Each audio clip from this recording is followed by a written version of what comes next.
Okay guys, I wanted to create a little video on how you would, present this information one-on-one with someone. Let's say you're at a dinner party or you're in the elevator and you don't have a lot of time, but you want to explain keto intermittent fasting in a way that gets them interested. Okay, I mean it could be done on a webinar, but I want to explain a concept, okay? So the first thing is you can see the guy has a huge belly and you want to tell him this. Now, assuming they have a resistant, stubborn weight problem, which is usually the case, you just say, listen, there's an easier and faster way to lose fat, okay? Do you want to know about it? Right there, he's going to go, really? Yeah, faster, easier? Okay. Yeah, so when you have fat burning or losing weight, people will usually tell you need to eat less and exercise more. Everyone knows that, but no one's successful doing this, okay? And that is because the information that they're using is completely and utterly false. It's not true. So, in other words, if you're trying to do anything, I don't care what it is, to be successful, you have to have the correct information, right? Does that make sense? Yeah, try to, let's say you're a student and you're studying something. Wouldn't it be helpful to have the correct information on how to study, how to learn something? Or let's say you're in a marriage. Wouldn't it be helpful to learn how to communicate first? Or let's say you're doing public speaking and you don't know anything about communication. Well, you're not going to be successful. So the same thing with trying to lose weight. No one knows how to burn fat correctly, okay? So because they're losing weight, they're losing water weight and muscle weight, but they don't know about the fat cell. So I'm going to show you 3 things, powerful things, that rarely do people know to the level they need to, relating to the fat cell. Do you want to know this? Okay, and they go, yeah, I want to know. So there's 3 things you must know about fat. Number 1, hormones control fat. And I'm talking about the storage of fat and the burning of fat. Okay? Hormones control fat. And fat burning, the release of fat, requires an enzyme, okay? A certain enzyme. An enzyme is the thing in your body that does the work. It helps break things down.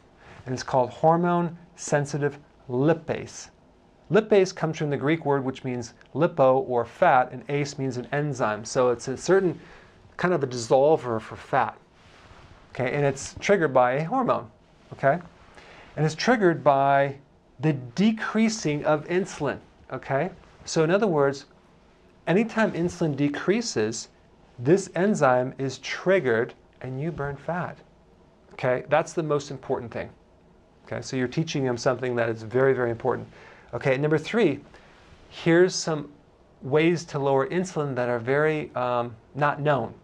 They're uncommon, but they're very powerful. Number 1, you can't go on a low-fat diet. When you do low-fat proteins, you trigger insulin.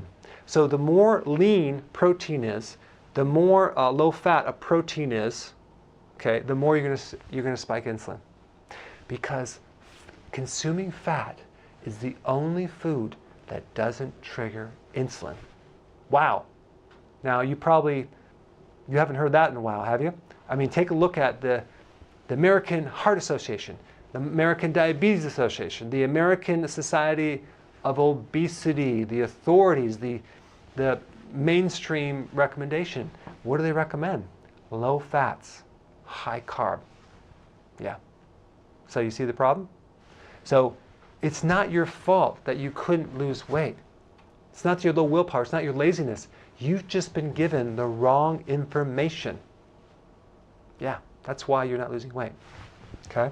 Number 2, these healthy snacks between the meal to keep the blood sugars up, to keep from overeating. That's the recommendation by mainstream.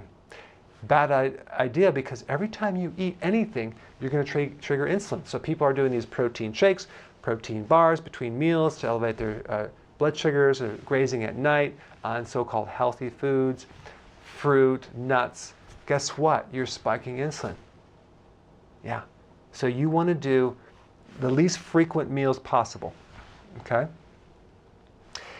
Last one, no more healthy grains. Okay, these so-called heart-healthy whole grains, it's pure sugar. It's going to turn into sugar really fast, even faster than sugar. So whether something is refined grain or whole grain, it still breaks down the sugar even faster than consuming table sugar. On the glycemic index, it's higher than actual sugar. Yeah. So that's what's keeping you fat right here. And of course, you want to avoid the carbs as well. There's a whole list of other things too, but these are just things that people don't realize. Okay, those are the 3 most important things you need to know about the fat cell and fat burning. And what I do is I have a program that is designed to help undo the damage, help you lose weight, but mainly to get healthy. Then lose the weight as a natural consequence of getting healthy. It's a long-term lifestyle. It's not a diet. So there's 2 strategies we use: healthy keto and intermittent fasting. It's very powerful. Would you like a business card? Okay, good. I'll set up a free consult. So that's kind of how you would present it. You have to practice it. But I think that would actually shift someone's viewpoint and get them very interested. Okay? Thanks for watching. Hey, before you leave, I just wanted to give you a little quick history on some of the books that I wrote. This was one of the first books. It's called Dr. Berg Body Shapes. It was my attempt at writing about body types. What was very interesting about this book is I actually did all the images myself. Don't ask me why. They look actually not quite as professional as some of the images that I have in the new book. But anyway, this is my first attempt right here called Dr. Berg's Body Shape Diets. And then I wrote a book more extensive called The 7 Principles of Fat Burning. I don't even have a copy anymore, actually, because it's outdated.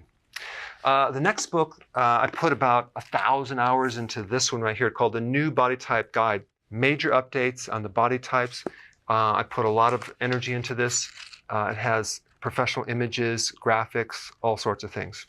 Now, the problem with this book is it doesn't really describe what this is really about. Body types are only a small portion of what's in this book. And that's why I changed the name to the Healthy Keto Plan, okay? If you happen to have this book, you don't really need this book because there's some only very, very minor updates. But if you don't have this, you need to get this one right here. This book goes into every single detail that you would ever want to know about. It goes into the 7 principles of fat burning. It goes into hormones, the body types, the basic keto plan. It goes into intermittent fasting.